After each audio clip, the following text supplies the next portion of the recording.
iuran BPJS Kesehatan naik lagi terhitung sejak 1 Juli 2020. Pemerintah ternyata kekeh mau naikin lagi iuran BPJS Kesehatan. Nah ini gimana sih sebenarnya? Begitu pemerintah juga bisa bilang dong, ya udah deh kalau begitu kamu nggak mau masuk kelas 1, kelas 2 ya udah masuk aja kelas 3. Persoalannya ini persoalan keadilan. Seberapa besar sih kemampuan mereka dan keinginan mereka untuk membayar sebesar uang tersebut? Itu masalah keadilan. Dan masalah yang ketiga adalah masalah inkonsistensi. Ini yang harus dipertimbangkan secara masak, bahwa ternyata tidak sesimpel itu untuk naikin iuran kepesertaan JKN. Persoalan yang pertama itu kita harus melihat kalau peserta mandiri ini dinaikin iuran kepesertaan JKN-nya, seberapa besar sih kemampuan mereka dan keinginan mereka untuk membayar sebesar uang tersebut. Ini penting dan menarik karena secara nominal memang angka itu kecil, 100.000 contohnya, 100.000 untuk kelas 2 dan 150.000 untuk kelas 1. Itu sebenarnya angka secara nominalnya kecil dibandingkan dengan iuran atau premi asuransi swasta saja deh. Bahkan kita boleh bilang bahwa biaya kepesertaan JKN ini itu udah murah sekali dibandingkan dengan kepesertaan asuransi di luar sana. Cuma masalahnya adalah kalau kita lihat secara proporsional, sebenarnya itu sesuai nggak sih, proporsional nggak sih terhadap kemampuan masyarakat, penghasilan mereka per bulan.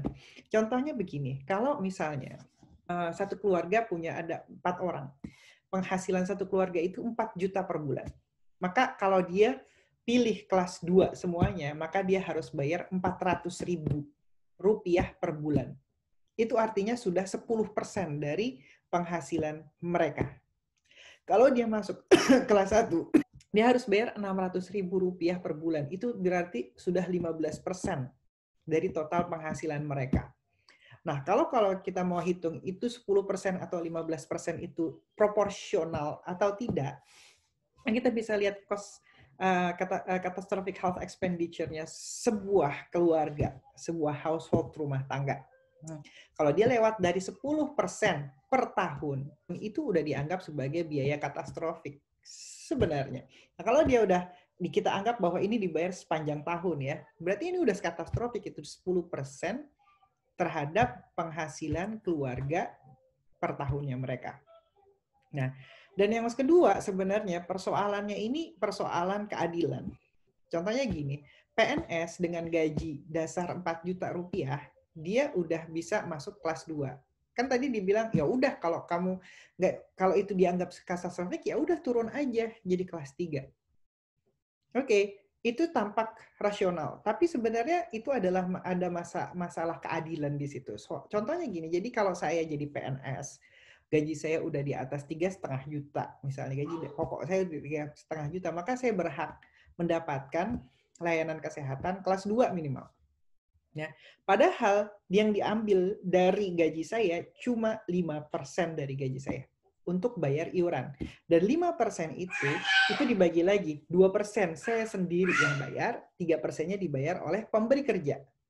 Kalau kerja di BUMN, BUMD, atau swasta, itu lebih kecil lagi. Yang saya bayar cuma 1%, dibayar oleh pemberi kerja saya 4%. Kalau saya ada tambahan anak, tambahan orang tua yang masih jadi tanggungan saya, tambahan pembantu misalnya yang kerja di rumah saya, nambahnya masing-masing 1% dari gaji saya. Itu apa artinya? Artinya ada masalah keadilan dong.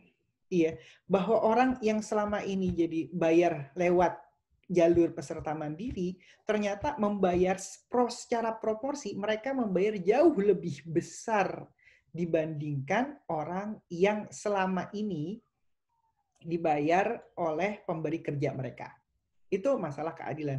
Dan masalah yang ketiga adalah masalah inkonsistensi. Kenapa dibilang masalah inkonsistensi?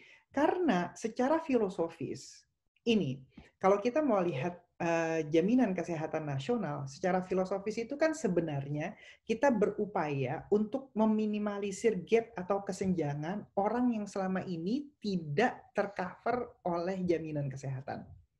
Ya, ada kalau kita ambil satu Batam begini ya, ada orang yang berada di posisi paling atas begini. Orang kaya banget deh. Dia flu aja bisa ke Singapura, flu aja bisa langsung ke dokter, profesor yang bayarnya 1 juta per kali misalnya contohnya. Bisa aja mereka tidak butuh segala macam jaminan kesehatan seperti BPJS kesehatan seperti ini. Mereka mau ke Malaysia, mau ke Thailand, mau kemana terserah mereka. Mereka mampu untuk membayar itu. Ada orang-orang yang di bawah, lapis bawah, yang selama ini memang sudah di-cover oleh pemerintah sejak tahun sekitar 2001 lah, mulai dari JPS, Askeskin, Jamkesmas ya. Mereka golongan-golongan orang miskin dan hampir miskin yang sudah di-cover oleh pemerintah. Sudah aman.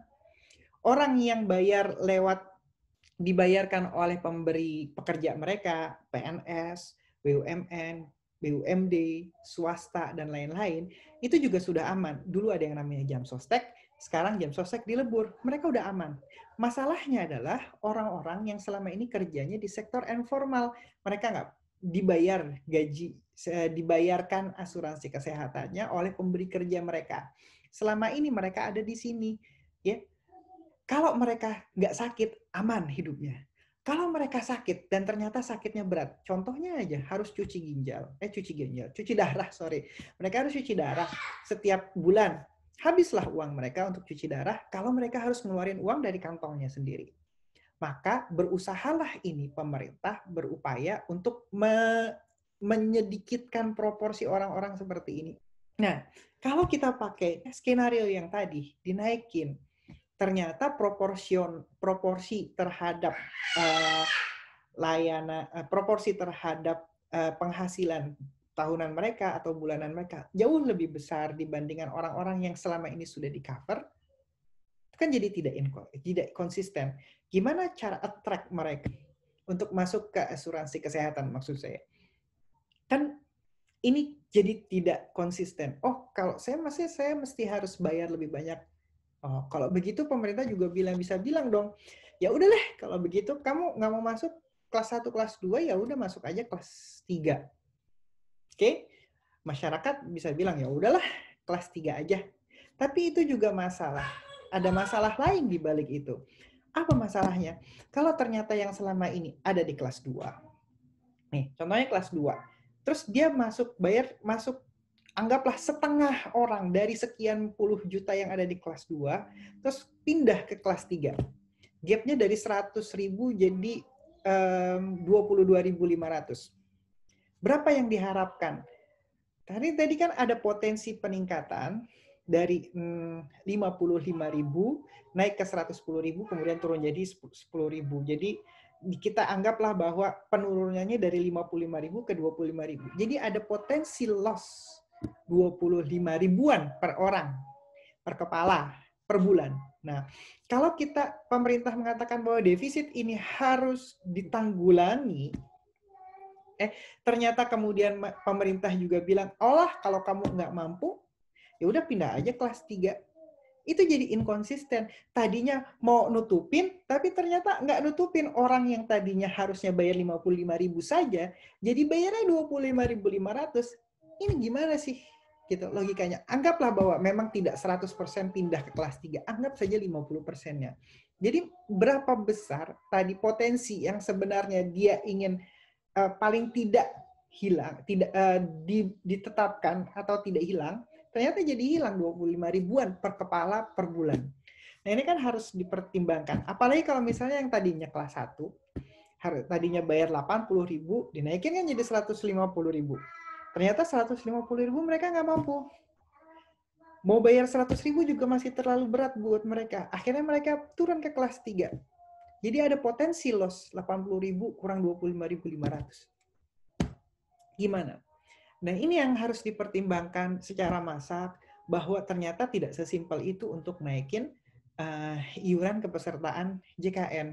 Terus gimana dong solusinya Pak Fuad? Nanti aja kita cerita tentang solusinya minggu depan.